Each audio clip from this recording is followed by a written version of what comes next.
नमस्कार, मैं हूं आरजू अंसारी और आप देख रहे हैं राष्ट्रीय जगत विजन न्यूज। नक्सली मुठभेड़ में कुख्यात नक्सली कमांडर हिडमा मारा गया। इस पर पूर्व संसदीय सचिव विकास उपाध्याय ने सीआरपीएफ और सभी जवानों को बधाई दी है। उन्होंने कहा कि 5 साल की कांग्रेस सरकार ने सुरक्षा, शिक्षा और विकास के मोर्चे पर जो काम किया था उसी का असर आज दिख रहा है।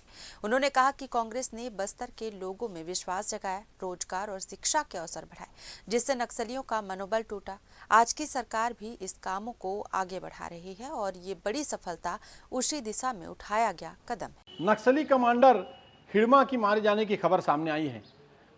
अच्छी बात है। जिस प्रकार से हिडमा 1 करोड़ के इनामी नक्सली थे, मैं सीआरपीएफ और हमारी सेना के जवानों को धन्यवाद देता हूं। और उन जिस प्रकार से उन्होंने साहस करके लगातार नक्सलियों का नरसंहार कर रहे हैं, साथ ही साथ जिस प्रकार से कांग्रेस की सरकार को भी धन्यवाद देता हूं, जो 5 साल की कांग्रेस की सरकार ने स्वास्थ्य, सुरक्षा और शिक्षा के क्षेत्र में काम किया। उन क्षेत्रों में जहां नक्सलवाद पनप रहा था, वहां रोजगार मूलक काम लाए, वहां डेवलपमेंट, विकास की बातों को आगे बढ़ाया। स्वास्थ्य, शिक्षा और सुरक्षा को लेकर बड़े काम कांग्रेस पार्टी ने किया।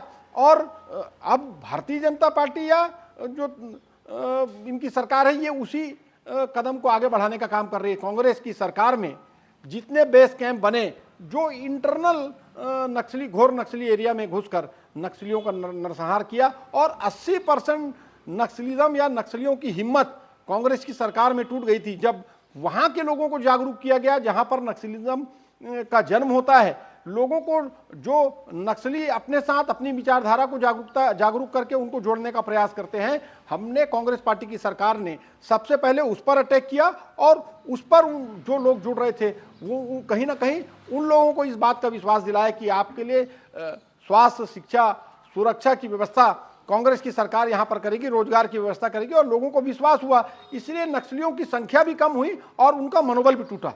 फिलहाल इस खबर में बस इतना ही। देश प्रदेश की खबरों से अपडेटेड रहने के लिए हमारे चैनल को सब्सक्राइब करें और नए खबरों के नोटिफिकेशन के लिए बेल आइकॉन जरूर दबाएं। नमस्कार।